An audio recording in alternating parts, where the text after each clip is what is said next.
Hello student, my name is Manish. आज मैं लेकर आया हूँ MP board pre board exam solution class 12th subject biology.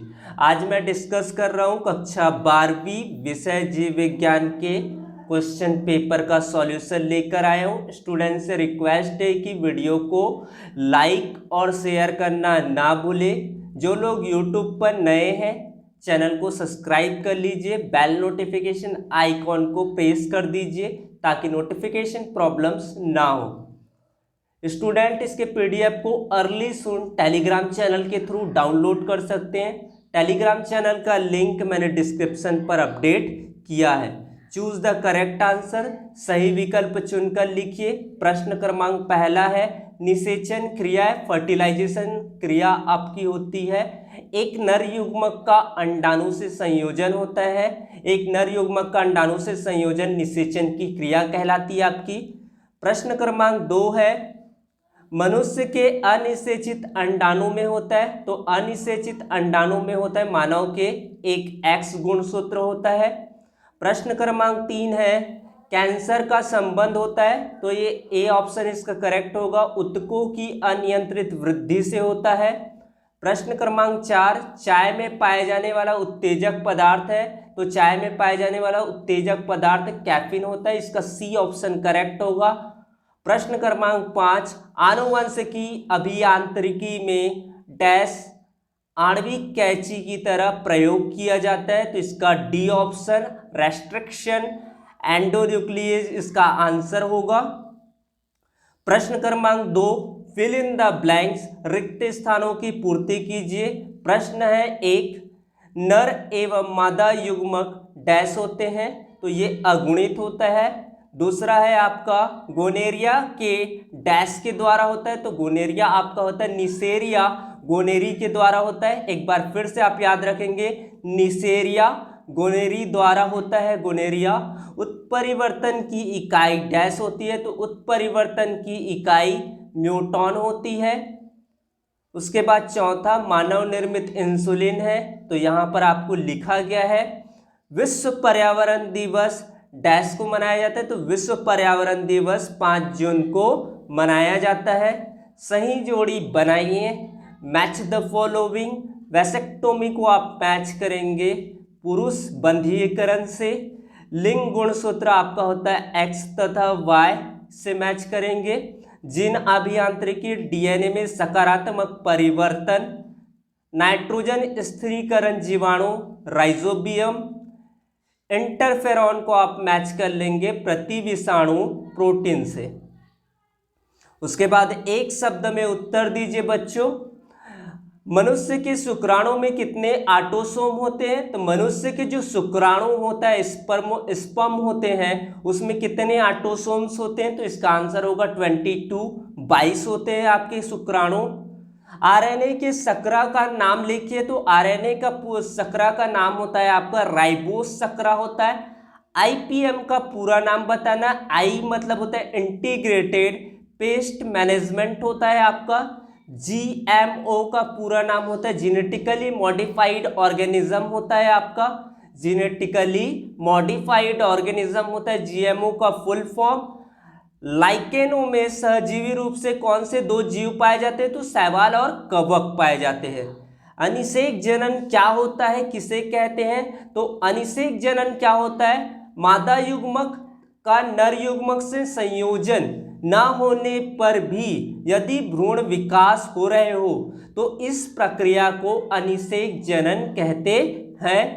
उसके बाद आपका क्वेश्चन है, टेस्ट क्रॉस एवं बैक क्रॉस को स्पष्ट कीजिए। तो टेस्ट क्रॉस आपका क्या होता है? जब किसी संकर का किसी भी जनक से संकरण कराया जाता है तो उसे आप बैक क्रॉस कहते हैं। लेकिन जब किसी अप्रभावी जनक के साथ बैक क्रॉस या किसी अज्ञात आनुवंशिकी व्यक्तिगत साथ पूर्ण अप्रभावी का संकरण कराया जाए तो जिससे यह पता लगता है कि अज्ञात व्यक्ति समयुग्मजी या विषमयुग्मजी है, तब यह क्रॉस टेस्ट कहलाता है।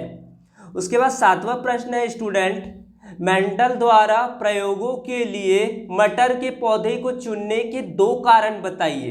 तो दो कारण है इसका, इसमें पर परागण द्वारा सफलतापूर्वक संकरण किया जा सकता है। पहला पॉइंट है बच्चों, मटर का जीवन चक्र छोटा होता है जिससे प्रयोग करने में कम समय लगता है। ये दो कारण थे, दो रीजन थे।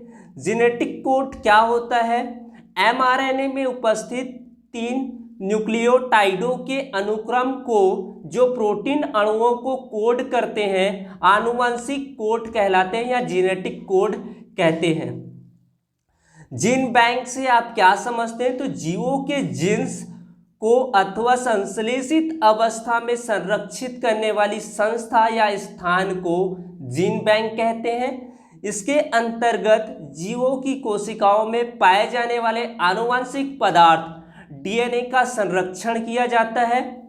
स्व प्रतिरोधकता या ऑटो इम्यूनिटी क्या होता है आपका? वह प्रतिरोधकता जो जीवों में अपनी ही रचनाओं के खिलाफ पैदा हो जाती है, स्व प्रतिरोधकता ऑटो इम्यूनिटी कहलाता है। यह प्रतिरोधकता कई बीमारियों को पैदा कर देती है। ये बीमारियां इस बात पर निर्भर करती है कि शरीर की रचना के प्रतिरोधकता विकसित हुई है। सुजनिकी किसे कहते हैं? सुजनिकी किसे कहते हैं? तो सुजनिकी वह विधि होता है जिसके द्वारा भावी मानव पीढ़ी को आनुवंशिक आधार पर सुधारने का प्रयास किया जाता है। आजकल यह जीव विज्ञान की एक शाखा का रूप ले चुकी है। सुजनिकी में मानव सुधार के लिए 2 कार्य किए जाते हैं। पहला, शरीर तथा मानसिक रूप से स्वस्थ व्यक्तियों को प्रजनन के लिए प्रोत्साहित किया जाता है।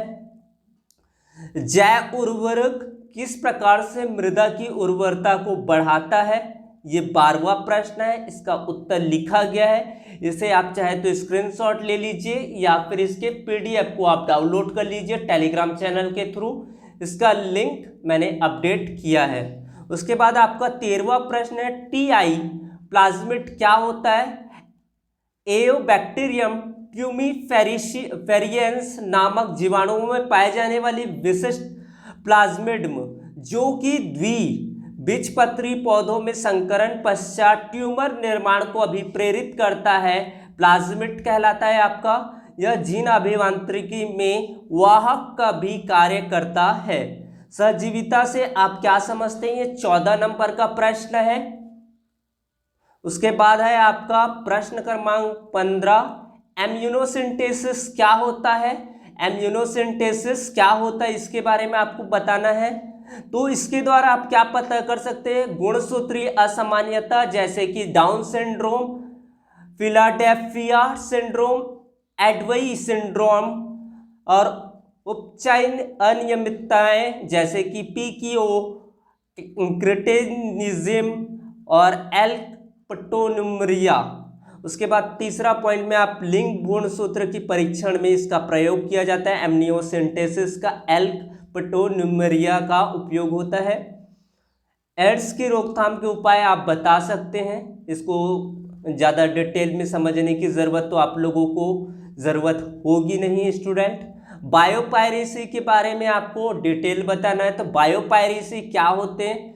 तो बायोपायरेसी के अंतर्गत किसी एक देश के जैविक संसाधनों का किसी दूसरे देश के व्यक्ति या संस्था द्वारा उस देश की सहमति या अनुमति बिना उपयोग लेना जैव पायरेसी या बायोपायरेसी कहलाता है, जिसके चलते विकासशील देश आर्थिक रूप से शोषण का शिकार हो रहा है। यहाँ पर देख लीजिए, ऐसी स्थिति में औद्योगिक रूप से विकसित देश आधुनिक तकनीक अपनाकर विकासशील देशों के जीव संसाधनों का दोहन करने का प्रयास कर रहे हैं, जिसके चलते विकासशील देश आर्थिक रूप से शोषण का विरोध शिकार हो रहे हैं।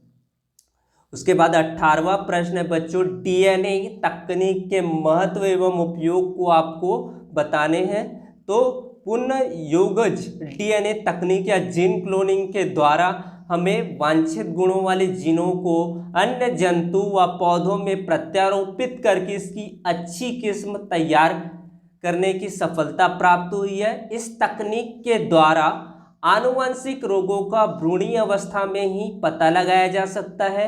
इसकी सहायता से जीन क्रिया नियमन के अध्ययन की में सुविधा होती है। इस तकनीक द्वारा उत्कृष्ट किस्म के प्रतिजैविकों का उत्पादन किया जाता है। उसके बाद स्पर्मेटोजेनेसिस एंड oogenesis में आपको डिफरेंस बताने, 5 आपको अंतर लिखने हैं। तो मैं थोड़ा जल्दी आपको बता देता हूँ। इस क्रिया द्वारा वृषण स्पर्मेटोजोआ शुक्राणु का निर्माण होता है। इस क्रिया के द्वारा अंडाशय में अंडाणु का निर्माण होता है। प्राथमिक स्पर्मेटोसाइट के विभाजन से 4 स्पर्मेटिड बनते हैं। प्राथमिक ओसाइट का विभाजन निषेचन के समय शुक्राणु के प्रवेश द्वारा होता है, जिससे एक अंडाणु एवं 3 ध्रुवी कोशिकाएं बनती है। चौथा है शुक्राणु में पितक नहीं पाया जाता है, जबकि अंडाणु में पितक पाया जाता है। शुक्राणु अधिक संख्या में बनते हैं, जबकि अंडाणु कम संख्या में बनते हैं। आरएनए और डीएनए में आपको डिफरेंसेस बताना है। तो इसमें शर्कराणु डीऑक्सीराइबोस प्रकार का होता है, इसमें शर्कराणु राइबोस प्रकार का होता है। इसका जो अणुभार अत्यधिक होता है, इसका अणुभार अत्यधिक कम होता है, अपेक्षाकृत कम होता है। डीएनए में पाए जाने वाले 4 क्षार आपका होगा adenine, guanine, cytosine and thymine होता है आपका। और आरएनए में होता है आपका adenine, guanine, cytosine and uracil होता है। डीएनए अधिकतर केंद्रकया गुणसूत्र, थोड़ी मात्रा में क्लोरोप्लास्ट पाया जाता है। आरएनए केंद्रिका, केंद्रक द्रव्य तथा कोशिका द्रव्य में पाए जाते हैं। भारत में वन्य जीवों के विलुप्तीकरण के विस्तृत आपको व्याख्या करना है। इस तरह से आप पूरे पॉइंट प्रत्यक्ष विन्यास के बारे में बताएंगे। बहुत सारे दोहन हुए इनके बीच में। अप्रत्यक्ष विन्यास के बारे में लिखेंगे और देन पूरे चीज़ों का आप कंक्लूजन लिखेंगे। इस तरह से इनके आंसर को आप रिप्रेजेंट करेंगे। जलीय पौधों के आपको लक्षण बताने, तो जलीय पौधों के लक्षण होते हैं, इन पौधों की जो त्वचा होती है, त्वचा पर उपत्वचा का अभाव होता है। इन पौधों में रंध्रों का अभाव होता है, यदि रंध्र उपस्थित भी होते हैं तो वे अक्रिय होते हैं। इन पौधों का संपूर्ण पादप शरीर जल एवं खनिज पदार्थों के अवशोषण में सहायक होते हैं। पर्णवृंत लंबे, लचीले, स्पंजी और श्लेष्मीय होते हैं। Thanks for watching video. Please subscribe here. Have a nice day. Good day. Thank you.